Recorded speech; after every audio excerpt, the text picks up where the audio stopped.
لكن مع ذلك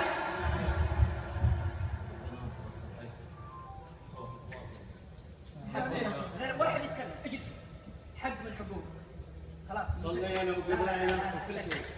لا ما نقدر ننام يا انا غلطان انا غلطان اذا انت متحمس الله يجزاك خير بس خلاص هذا حق من حقوقك والله وانا اقولها صادق مو مجامله واحنا اسفين ونعتذر خلاص ما يجوز خلاص الدين ما يزعل احد. لا اوكي ما يزعل بس لا تزعجني سامحني انا قفل.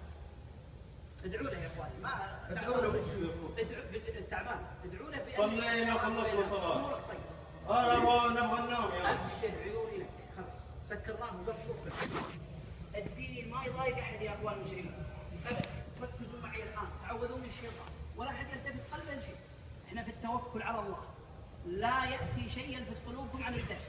ركزوا معي بارك الله.